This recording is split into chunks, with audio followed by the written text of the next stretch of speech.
మాకు అన్యాయం జరుగుతుంది, మాకు మాట ఇచ్చిన ప్రకారం న్యాయం చేయలేదు, మాకు న్యాయం చేసేంత వరకు కూడా మేము పోరాటం చేస్తామని చేస్తున్నటువంటి సమ్మెకి సంఘీభావం తెలియజేయడానికి ఇచ్చేసినటువంటి తెలుగుదేశం పార్టీ నాయకులు మల్లా శ్రీనివాస్ గారు కార్పొరేటర్, అలాగే సిఐటి నాయకులు వెంకటరెడ్డి గారు, అలాగే మీడియా మిత్రులు, ఇప్పుడు ఇక్కడ సమ్మెలో ఉన్నటువంటి కార్మికులు, అలాగే పప్పు శంకర్రావు గారు, అందరికీ కూడా ముందుగా ధన్యవాదాలు తెలియజేస్తూ, అయితే అసెంబ్లీ సాక్షిగా మాట ఇచ్చి మున్సిపల్ కార్పొరేషన్ కార్మికులందరికీ కూడా అందరినీ కూడా పర్మనెంట్ చేస్తాము, ఎంప్లాయీస్లో తీర్చిదిద్దుతామని చెప్పి ఈరోజు ఆఫ్కోర్స్లో పెట్టి 12,000 నుంచి 13,000 రూపాయలు మాత్రమే జీతాలు ఇచ్చి ఆ 13,000 రూపాయల జీతాలకే ఎంప్లాయీస్గా నిరూపించి ఈరోజు అమ్మఒడి అని చెప్పి లేకపోతే రకరకాల సంక్షేమ పథకాలు చెప్పి అన్ని సంక్షేమ పథకాలు కూడా కట్ చేసి ఇక్కడ 13,000 రూపాయల జీతం మాత్రమే ఇస్తున్నటువంటి వైఎస్ఆర్సీపీ ప్రభుత్వం మీరు మాట ఇవ్వడం కాదు,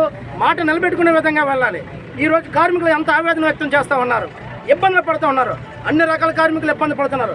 వాటర్ సప్లై లేక ఈరోజు ఉన్నటువంటి గాజువాక జీవన్సీ మొత్తం వాటర్ లేక ప్రజలు ఇబ్బంది పడుతున్నారు. అయినా కూడా కానీ అధికారులు కానీ అధికార పార్టీ నాయకులు కానీ నిమ్మక నీరెత్తినట్టు ఇక్కడ ఉన్నారు తప్ప, కళ్ళెప్పటి నుంచి చూస్తున్నారు తప్ప ఎవరు కూడా వచ్చి ఇక్కడ కార్మికులతో చర్చించి కానీ అటు అధికారులని నాయకులతో అందరూ కూడా చర్చించి వీళ్ళకి న్యాయం చేద్దామని కూడా ఎవరు చూడట్లేదు.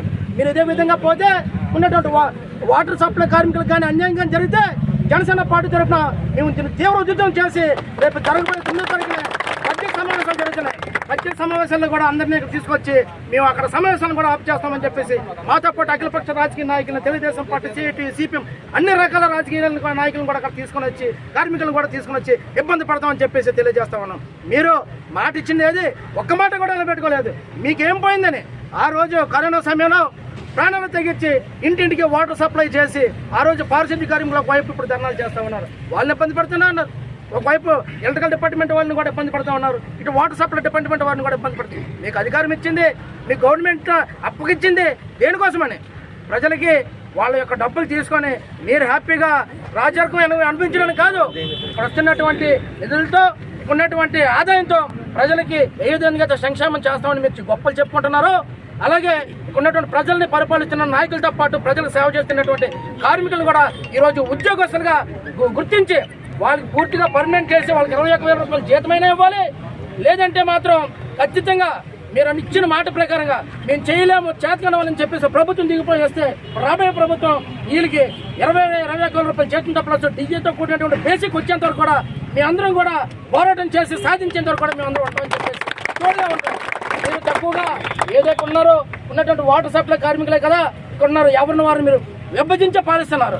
ఒకవైపు అటు పారిశుద్ధ్య కార్మికుల్ని, అటు ఎలక్ట్రికల్ కార్మికులను, ఒకవైపు అంగన్వాడీల్ని, ఒకవైపు ఇక్కడ వాటర్ సప్లై కార్మికుల్ని. మీరేదో గవర్నమెంట్ వచ్చింది కదా ఎలక్షన్ ముందు ఇది ఇటువంటి ధర్నాలు చేస్తున్నారని అనుకోవద్దు. మీరు పదవిలోకి వచ్చి 4 సంవత్సరాలు 7 నెలలు అయింది కాబట్టి మీరు ఇచ్చిన మాట నిలబెట్టుకోలేదు కాబట్టి మాకు ఇచ్చిన మాట మాకు నిలబెట్టండి అని ఒక ఆవేదనతో ఇక్కడ కూర్చున్నారు తప్ప మిమ్మల్ని ఏదో ఎలక్షన్ ముందు ఇబ్బంది పెట్టేసి చేయాలని కాదు. మీరు ఇచ్చిన మాట మీరు నిలబెట్టుకుంటే ఈరోజు ఇక్కడ ఉన్నటువంటి కార్మికులు ఈరోజు ఇటువంటి ధర్నాలు చేస్తారా? ఇక్కడ ఉన్నటువంటి కార్మికులు కూడా వాళ్ళ ఇంటికి కూడా వాటర్ లేదు, ఒంటి దగ్గర వాటర్ లేకపోయినా మన ప్రాణం లేనప్పుడు మనం బతకలేనప్పుడు మనకి ఎందుకని చెప్పేసి ఈరోజు ఆవేదనతో ఇక్కడ కూర్చున్నారు. ఇక్కడ ఉన్నటువంటి కార్మికులు ప్రతి కార్మికుడు యొక్క ఆవేదన కూడా ఉన్నటువంటి వైఎస్ఆర్సీపీ గవర్నమెంట్ కిందకి దిగి వచ్చి అధికారులను రప్పించి వీళ్ళతో చర్చలు జరిపి వీళ్ళకి న్యాయం చేసేంత వరకు కూడా మేము ఊరుకునే ప్రసక్తి కూడా లేదు.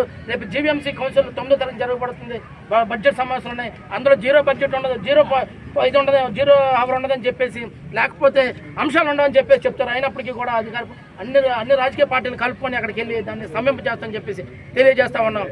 ఎంతవరకు మీరు మొండిగా బిహేవ్ చేస్తారో అంతవరకు ఇక్కడ అందరం కూడా పోరాటం చేసి సాధించుకుంటారని చెప్పేసి వాళ్ళకి జనసేన పార్టీ తరఫున